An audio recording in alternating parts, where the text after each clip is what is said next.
Hey guys, it's David from Gigi's Fabric Shop, home to Juki and Janome Junkies. And in today's video, I'm going to be going over the Juki TL, the ins and outs. We're going to take this machine apart. We're going to dive deep into all the functions and different things that there is to know about the TLs. So let's get started because I promise you, you're going to love how much information you're going to get from this one video.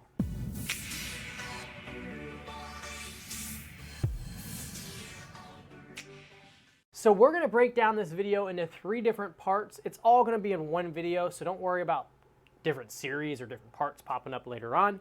The first part of this video, we're going to go over basic info on the Juki TLs. Just the basic info you might already know, but it's going to be important to just refresh. And I strongly suggest just taking out a notepad or just slowing down this video and rewatching and writing things down, because I'm going to give you a ton of information that's going to be extremely useful when owning one of these machines. The second part to this video, we're going to break down all the parts and point them out so you know what they're called and what they are. So whenever you're talking to a tech or you're calling in and you're like, hey, my machine's having this issue, and I'm like, hey, look at this part, and you're like, huh? I don't know what the hook is. I don't know what the basket is. I don't know what the positioner finger is. We're going to break down all that so you know what to look for when you're diagnosing your machine. We're also going to be talking about maintenance and troubleshooting. That's going to be the third part. So we're going to tell you a little bit about how important it is to maintain them properly, how important it is to oil them, and how important it is to not oil them sometimes. And we're going to also troubleshoot how you can diagnose a certain issue, skip stitching, looping, all different types of things that can happen with your sewing machine. So sit back, get a notepad, get a drink, because it's going to be an interesting video with tons of information. So let's get started. So basic information. The Juki TL is a fantastic machine that's been around since since 98. It's came out in 98. They had a TL98 model. There's tons of different types of TLs. For the most part, I have a full video on the comparison of all these, breaking them down way better than I would in this video. So just watch the comparison. I'll throw that little info card up somewhere on the screen where we compare all the 3 models. But in front of us, we have a TL18, a 2020 Platinum Edition, which is a special edition machine. I think there was only like 500 or 1,000 of these made back in 2020. We would love to see another Platinum Edition come out because they are so beautiful. This is a TL2000, which we have broken down. If you didn't already know, all of these machines internally are pretty much the same exact machine. It's just the small features and accessories that come onto them that make them a little bit different. But they share pretty much all of the same accessories. So that's a little bit of basic information that you guys should know about the TLs. The next thing is going to be, what kind of needles do they take? Well, needles are pretty simple. It's 9 to size 18 universal needles. We love Schmetz. You can use Organ. You can use all different types of brands as long as they have a flat side and they're universal needles. That's how you know they're going to work. That flat side, when you insert it into the needle bar, it's going to be on the left side and it can only go in one way. It's important when you're pushing up your needle, you actually push it up all the way and it's seated to the top. So that way you don't have skip stitching, your needle threader works, and it's just important to have your needle inserted all the way to the top. If you didn't know this already, we are Juki Junkies, a family-owned business here in Tampa, Florida. We take a lot of pride in our customer service, and we take a lot of pride in shipping out our orders extremely fast. So if you're interested in any Juki products or accessories or other notions on JukiJunkies.com, don't hesitate, give us a call, reach out to us, or check out the link in the description for parts and accessories for your sewing machine. Let's get back to the video. The next thing is threads. What kind of threads do these machines take? Well, they're very versatile machines that can sew over very fine material all the way up to a pliable leather, vinyl, and all different types of layers. So the threads can vary depending on the projects you're using. However, you can go all the way up to a Tech 70 industrial thread on a Juki TL, which is amazing because that's some heavy duty threads on a semi-industrial sewing machine. If you want to learn more about industrial threads, we have a full video. We'll throw that info card above where we talk about how to use industrial thread, the do's and don'ts, and how to set up your machine for success when using industrial thread. The next most important thing is, what kind of bobbins does it take? A lot of people like to just throw bobbins in the machines. They have some from their old machines. Well, I'm here to tell you that's not a good idea. Your machine's going to be louder. You might cause issues to occur. We recommend using size L, which is the recommended size, or actually the size for this machine. It's a size L metal bobbin. I highly recommend getting Juki authentic bobbins only. You can shop them on JukiJunkies.com, where we have all Juki authentic parts, and if they're not authentic, we'll put it right there and tell you it's not a Juki authentic part. Now, you can also use pre-wound bobbins. Pre-wound bobbins are bobbins that are pre-wound, and they don't have a metal bobbin. So we love MagnaGlide. We have it on our website. It's a pre-wound Glide 40-weight thread. It's super, super efficient because they can wind so much more since their machine is specifically made for winding bobbins. It's got a patent on it, so it has no outer core. It's just a little inside core. We'll throw up a picture here. You can kind of see what it looks like. It's super, super cool. It just sticks into your bobbin case, and it's fantastic. You get a lot more sewing time. It's unbelievably quieter than just a normal metal bobbin. The other day, a customer was complaining about how loud her machine was, and I think she had a nick on her metal bobbin, but I couldn't really find it, and it was definitely a little louder than usual, I thought. I took that bobbin out and put a pre-wound in it, and it was like super quiet. So pre-wound bobbins are great. Just make sure it's an L size. I'll put a link in the description for the L size MagnaGlide. They're fantastic. The next thing I want to talk about is tension on these machines. Since we've kind of gone over all of the things that are needed to make this machine run, let's start going over the basic information on the machine itself. Tension. There's going to be your bobbin case, which is going to be this small little metal piece that holds your bobbin. And on the bobbin case, there's going to be a flat head screw right here. And that's what you're going to adjust for tension. Left is loose, right is tight. You're going to want to adjust that accordingly, and that's going to be your lower tension. Your lower tension actually controls what the top of your material looks like. So the stitch quality on the top of your material, so what you'll be seeing when you're actually sewing. The top tension is actually this main tension knob right here, and you'll see that there's like a little blue line there and a dial with all the different numbers. That's your upper tension, and that's how you adjust it. Righty-tighty, lefty-loosey. The higher the number, the tighter. The lower the number, the looser. When adjusting your tension, it is crucial, very important. Highlight this in your notes, that you have your foot down, not up. When your foot is up, your tension disc is separated, and you cannot adjust your tension with it up. You need to adjust it with your foot down, okay? Very important. I have a full video going in depth on tension, showing you how to adjust it, how to get your tension perfect. I'll put a link to that in the description or an info card if we still have info cards available. I don't know if we've used them all up. I think it's like a limit on a video. So anyways, tension, very simple. Tension on the bobbin case, tension on the top. They both work together. Your top, if your bottom looks really bad, you might need to adjust your top. If your top looks really bad, you adjust your bobbin case, your bottom one. So it can be a little bit confusing, but I promise you, once you understand the tension on these machines, it's really not hard, and you don't have to mess with it all that much. So it's pretty simple once you get it. The next thing is going to be pressure foot pressure. This is a really important one because, as you may know or may not know, pressure foot pressure is really important depending on what materials you're sewing. So whether you're sewing over fine materials or thick materials, you're going to want to adjust your pressure foot tension. What is pressure foot tension?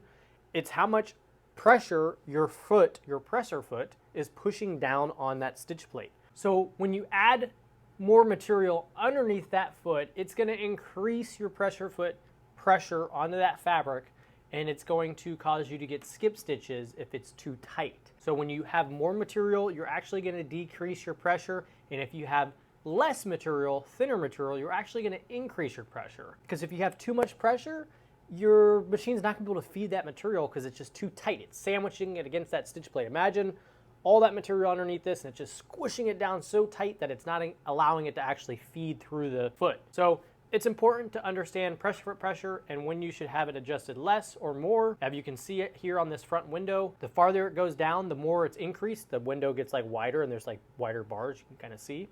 And then that little blue line indicates where it's at on the setting.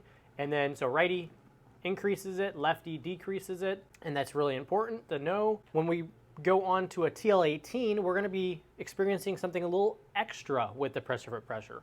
We can now actually go into a negative pressure foot pressure.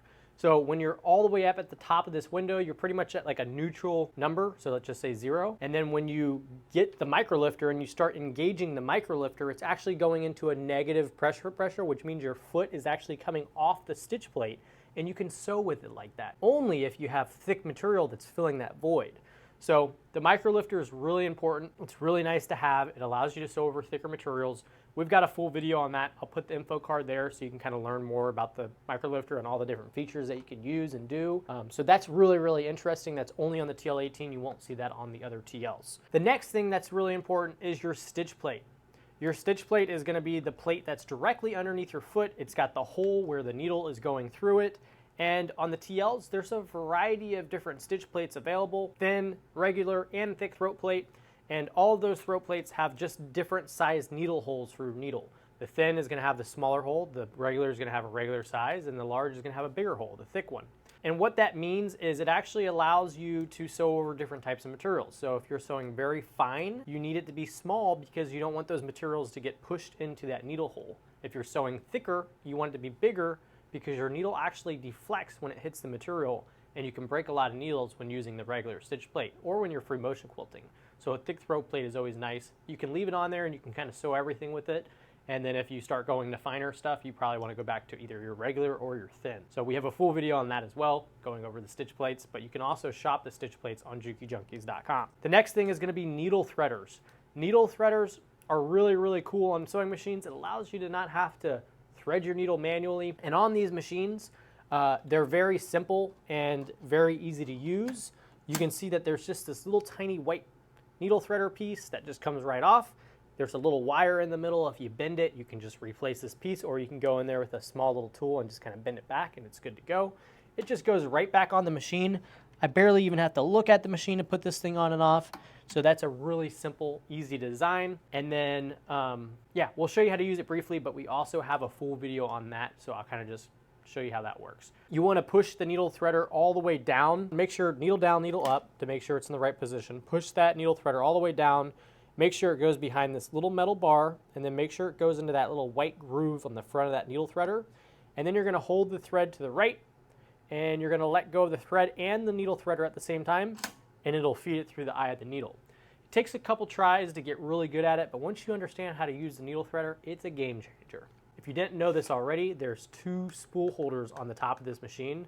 This is so you can have 2 spools up here, one providing you thread to sew, and then one ready to wind a bobbin so you don't have to unthread your machine. You can also put all the way up from a small to a king size spool on this machine, so you have a ton of versatility with the spools that you use on this machine. You really don't need a spool cap either since your cone's standing up vertical. So that's really, really nice.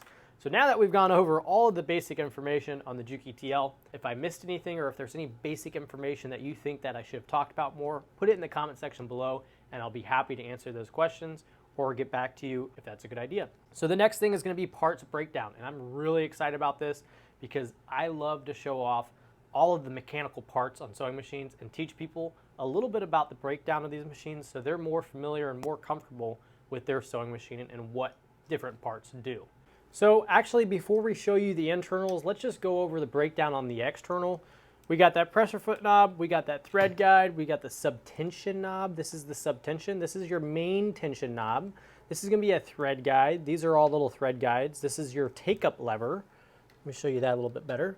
This part right here is your take-up lever. That moves up and down as your hand wheel moves. So when you move your hand wheel, you'll see that take-up lever go up and down. To pull your material out, if you don't use the cutter function, you want your take-up lever all the way up. And then that's when it pulls out the easiest. And that's across the board on all machines. We got our little handle. We got our little tension disc. These are tension discs. Anything that your thread goes in between, that's a tension disc. This is your hand wheel or your hand crank. This is your stitch length lever. So you adjust this left for larger stitches and right for smaller stitches. The higher the number, the larger. The smaller number, the smaller. This is your reverse lever. So this is your reverse lever. You can hold this down while you're sewing and it'll just start sewing in reverse. This is your little free motion quilting switch. So this will drop your feed dogs. And your feed dogs, we'll go over that more in depth here in a second, what those look like. This is your speed control, cutter button, needle up, needle down. You can actually hold that down and it'll just go really slow at stitching. That's pretty cool. We've got our tension spring, this little spring wire right here. We have those on our website as well if you ever break that. This is a mounting plate, so you can actually screw in attachments like seam gauges and different attachments for this machine. We have a full video on seam gauges. I'll throw that up. Stitch plate, stitch plate cover, I guess you'd call this. I can't remember the exact name. This is not a free arm. So a free arm is like a computerized machine. They have a free arm cover, and it's like that cover that comes off, and then you have like a free arm. So free arms are typically where the machine's a little bit more narrow in this area, so you can work with smaller objects and feed them through around like a circle. Now that we've kind of gone over the external portion of the machine, let's start going on the internal. So again, we have our take-up lever here. You'll see kind of like all of the little metal pulleys and gears and bars that move everything in motion, in different motions. This is your needle bar little swab that holds oil, and that's what provides oil for your needle bar. And like I said, some of these things you might not actually need to know, but I'm just going to tell you them so you know a little bit about what's underneath the cover. We have our motherboard here. It's going to be that green board. We have our main belt. This is going to be your main drive belt for your machine. You got your main shaft here. Again, your hand wheel is over here. If for some reason you ever were to get a whole bunch of thread stuck up in your take-up lever, or not your take-up lever, your bobbin winder, this is your bobbin winder. This is your bobbin winder lever. Sometimes it'll get wrapped around this hand wheel and it'll cause a big scene. You can just use a flathead to loosen this screw here, remove this little hand wheel cover, and then you can access it a little bit better, and then you put that back on. But be careful. Don't work on your machines if you're not comfortable. Bring them in and have somebody else help you out with those kind of things. So now we're gonna go ahead and flip it over on its back, and you'll see we've got the main shaft here that supplies power to your hook and your lower end of your machine. That, you know, the hook spins around really, really fast, so that's really important. Then you have a whole bunch of other metal components here. I'm not going to go too in depth on that because you don't really need to know too much about that. I just want to cover the things you guys really need to know more about. This is really important. We have our basket here. So the basket is what stands and holds your bobbin case into place, and then your hook is what rotates around that basket, and that's what actually creates that stitch. Then right above that, you have your feed dogs, which are these little teeth right here, these aggressive teeth. Those are important to clean little lint and debris out of, but those are your feed dogs there. So this is a high shank machine, and how you know that is the shank on the foot is high up. Computerized machines, you're really just getting the presser foot, the lower portion of it, and it just kind of snaps on. So this is a high shank machine. High shank machines are pretty universal as far as attachments go. So if you have like a Janome HT9, oftentimes you can use those feet on a TL because they're all high shank and they're very similar designs. This is going to be your presser foot lever to raise it up. And then on the front here, this hole right here is going to be where you insert your knee lift lever, which helps you use your knee to lift your foot and makes it a lot easier so you can sew hands-free without using your hand to lift it up. One other thing is we'll go over the cutter. So you'll see your blade is going to be right to the right of your feed dogs here. It's kind of hard to tell, but all those parts move and cut your material. You don't want to use your cutter unless you're using anything below Tex 45. So you don't want to use it on like those heavy Tex 70 industrial threads. It'll dull it out really quick. So now that we've gone over the basic anatomy or dissection of all the different parts on this machine, let's start going over maintenance and troubleshooting, because now we kind of understand what these different components are.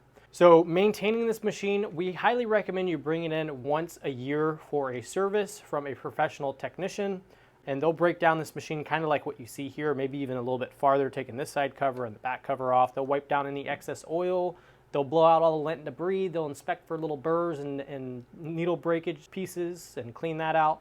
They'll oil all the little spots that you don't typically oil from the external of the machine. So that's really important to do that once a year. If you sew a ton, maybe every 6 months. If you do a little bit of cleanup and maintenance on your own, once a year probably still be fine. Now, maintenance on this machine at home. I have a full video on oiling and breaking that down more in depth, but I'll just kind of go over that briefly here. There's 4 holes on the top part of your machine. You're going to want to drop 1 to 2 drops in all 4 of those holes every 3 to 4 months. Also, there's 2 holes in the throat space of the machine. 1 to 2 drops in those holes every 3 to 4 months, regardless of if you're sewing a ton or if you're sewing once or twice a week here and there. That's all you really need is 1 to 2 drops in those. Now, the hook of your machine, right on the edge of your hook in your basket, I'll show you a close-up of that. You're going to want to drop 1 little drop of oil right there on that ledge, and that's important because your hook is spinning around really, really fast around your basket, which is stationary, and that basket, metal on metal, is not good, so you need to put some oil right there. That's the most important spot to oil, is your hook and your basket. One other thing I may have forgot to mention, is you may not know this, or you may know this already, this is your bobbin case and this is your bobbin here, and this goes into your bobbin case. We highly recommend using cleaning swabs. Cleaning swabs are great to grab the lint and debris out of that hook and basket area. Take your bobbin case out and brush in there with that cleaning swab. Put a nice little shine of oil on that cleaning swab, a clean one, and just kind of wipe it around inside there.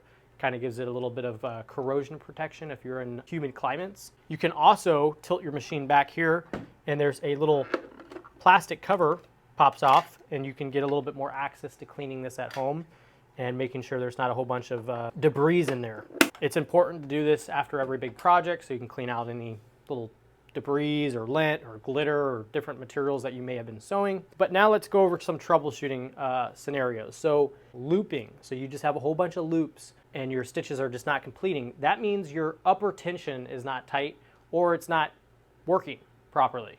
So if you have looping on the bottom of your material, either one, your bobbin tail is not long enough when you inserted that into the machine, so it's not catching your thread. Number two, your upper tension's not working. So how I would troubleshoot that is I would put thread in my machine and I would get it to the point where it's almost through the needle and I just pull on it. I'd feel that tension. I'd decrease it a little bit, feel the tension. Does it decrease?